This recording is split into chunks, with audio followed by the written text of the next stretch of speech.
Hi YouTube, it's Uncle No Identity. You remember when I put this car together? Well, I finally got to complete the entire kit, if you will, of the whole thing. If you remember, we put this kit together, in the winter time, I think. This is the 68 Dodge Charger RT 2-in-1 with optional 440 or 426 Hemi. As we clearly can see, we've decided to use the 426 Hemi, and I had a little bit of fun with this one too. Let me get all that dust off the hood there. I had the dual inline carburetor on the thing. Well, I couldn't fit the factory hood on the thing, so no, I had this on, I think, then I replaced it with the inline, and then replaced it again with this. I don't know, something like that. Because the inlines wouldn't even fit under the factory hood, so you had to run the hood scoop hood anyway. A big problem, that's kind of a problem there, but oh well. Which now makes me question that 69 Daytona kit I have. Could you really have put the 426 Hemi in that kit with the hood? I honestly don't think you can now. We got our Fram sticker. This photo etch plate came off my Daytona kit. Steelies up front, 1970 era rallies in the back. Despite it's a 69 model year, 68 model year car, it's kind of Frankenstein, but that's kind of the idea. Let's say the year 1986. There you go. So 68 model year car with some 70 parts and who knows what other model year parts. It's got straight headers, and that's it. Anyway, why am I bringing this car back up? Ooh, hit the light. Bring this up so I can show you the other part to this kit.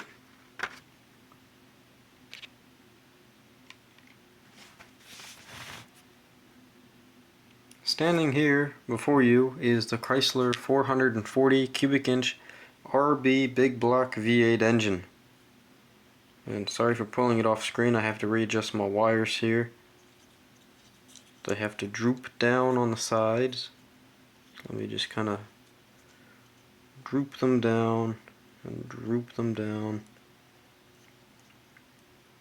There we go. Ta-da!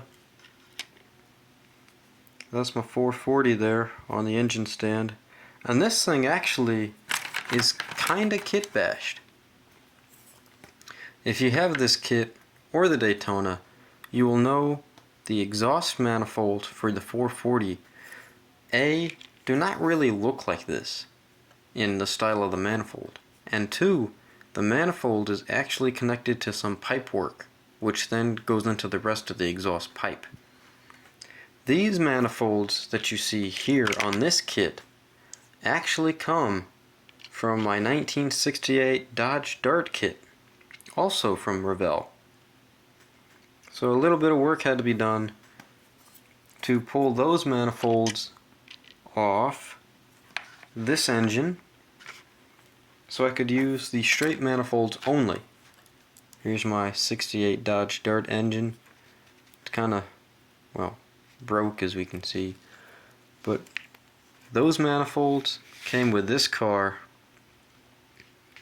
and this also has a 727 torque flight behind it. But this here came, like I said, with different manifolds, so I had to steal the manifolds off that kit. Watch this guy. Oh shit. Watch this, guys.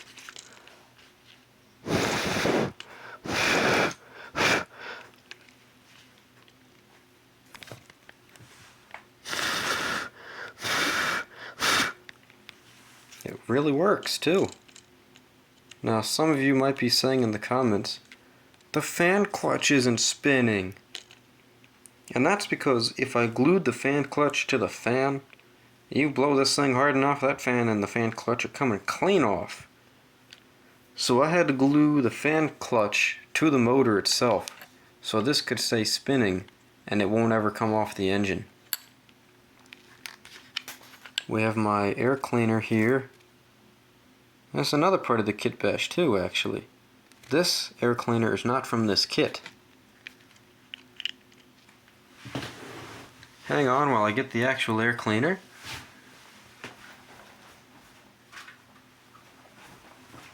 Okay, I bring the whole car too, because why not? Ta-da! Here's the Street Daytona. We got this here. Let's see if I can pop the hood. Pop it.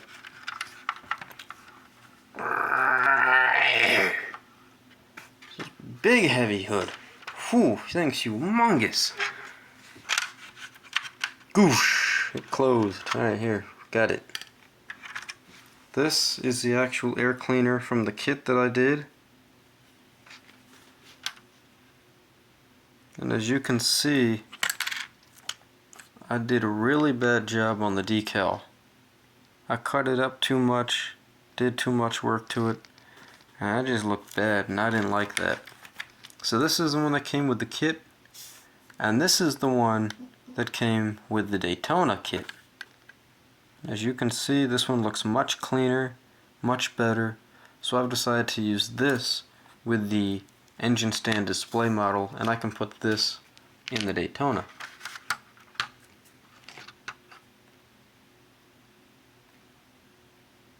And speaking of the Daytona, if it'll focus even, which it won't,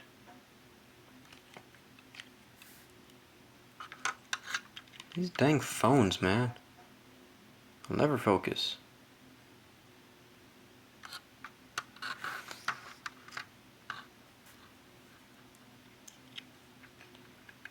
I say that's a huge improvement. Just a little bit of time, and we go from this ugly mess, which has metal wires for the spark plugs, to stripping out headphone wires to make nice, easy flowing wires for your plastic model engines. So I'm going to put the Daytona down. I'm going to put the bad air cleaner in that thing. And we're going to take a look back at the motor. I've painted the engine stand black. It's got black wheels and just red paint. Not this, but different red paint. Don't have the box of paints with me. It's just generic paint, just red, and I just stippled it on there to give it this sort of dirty, old, grimy, weathered look. Very cool. Dark red with the turquoise.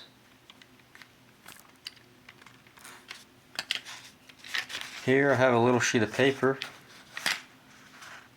18436572 is the firing order for the Chrysler motors. And you can't really see it, well, maybe you can, but the firing order is counterclockwise. So when you're going in the circle and you want to do your wiring, I was about ready to do 1, 2, 3, 4.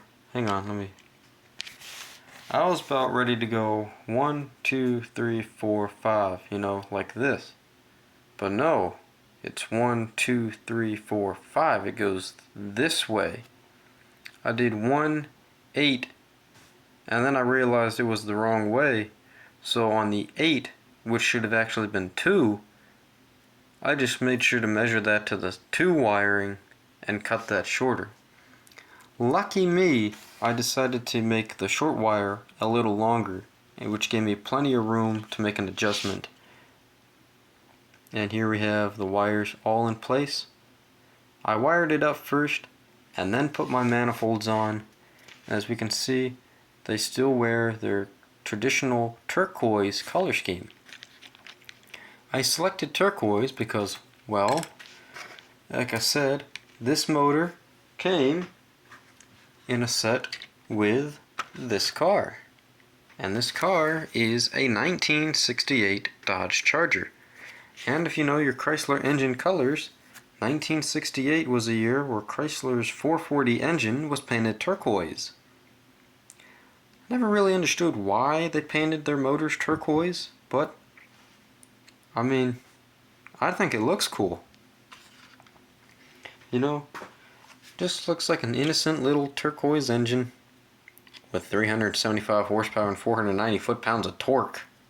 490 or 460? I don't know. Of course, if you do all your tunings on it and you really open this thing up, then whoosh, you got yourself a serious engine. Not saying it's not a serious motor already from the factory. Oh, and hey, while we're here, this belongs to my 1971 GTX, as you probably already know, because I made a video on it. It's a 1/24th scale engine, so it looks a little different. And here, the pipe is connected to the manifold, and this is the same style of piping that would have came on this engine, which is why I had to use my 68 Dodge Dart manifolds for this build. Otherwise it would look like this. Otherwise it would look like this on the engine stand, and I didn't want all that. I just wanted the manifolds. So we can see it has a Fram filter. This here, the fan clutch, is painted in a copper color.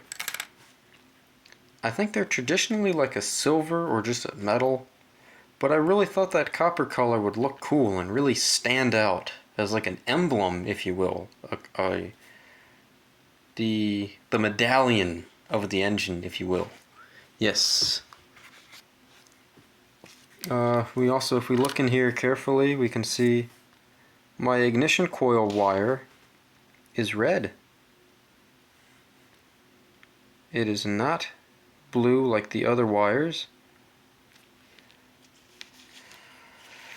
Ah, this dang phone's giving me a headache. There. As we can see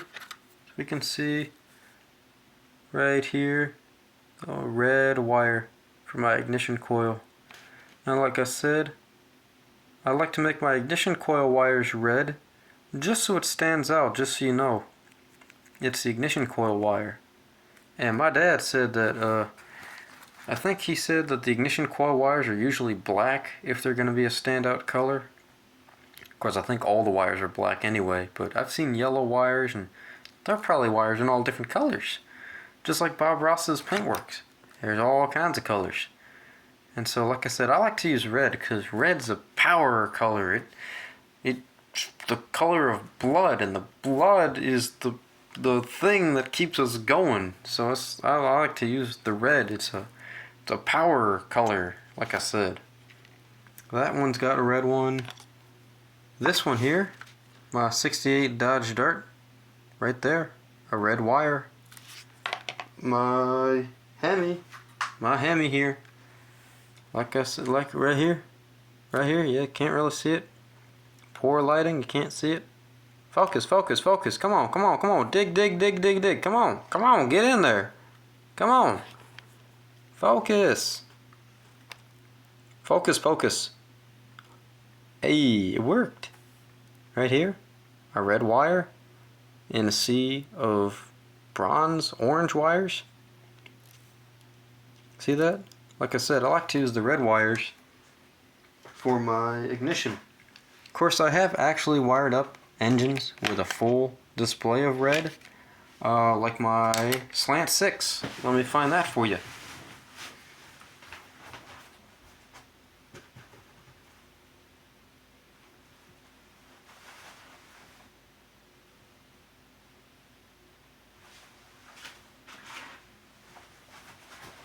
Okay, sorry to keep you waiting. I'm back.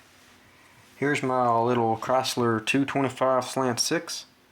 Like I see here, we have a whole field of red. We have our starter and all 6 wires right here. 135624 is the firing order, if I'm not mistaken. And they're all packed together right here. Man, oh man. You know, this little thing right here is one of the greatest motors ever assembled of all times. I mean, you want to talk about simplicity and design? intake and exhaust ports right here. Starter here. All of your hard working bits here, the stuff you got to work on. Oil filter here. Distributor cap there. Starter there. Whatever this thingy is. Oil fill up here. Man, this is a great little motor. Yeah, like I said though, this one has a full sea of red wires. This one has green wires and a red starter wire. Ignition coil wire, excuse me. Again, red ignition coil wire. I just like to use the color red for my ignition coils. This one doesn't have one because there is no ignition coil on the kit, so I decided not to use it. Though I did plan on drilling this out in the center and just running a red wire right to here. So you would see the red wire, but at the same time, when I put this on, actually, it really wouldn't work anyway. Yeah, well, maybe it would. Maybe it would. It's kind of an odd fit, though. What do you think? Should I put the red wire on this one? Let me know in the comments down below. Yeah. It's my little video there, guys, on my display of my Chrysler 440 V8. As I like to call the queen of the Mopars. And why do I call the 440 the queen? Well, that's kind of because the Hemi is already king. Here it is. Here's my air cleaner. So we've got we got King Hemi in the back here, and the Chrysler Queen 440. In the front foreground, I think I have more 440 engines in my collection of all the motors I've put together than any other engine in my collection right now. Also, it just goes to show the 440 is a very popular motor. Well guys, I'm Uncle No Identity. I hope you enjoyed this little video, and I will see you all in the next video. Take care now.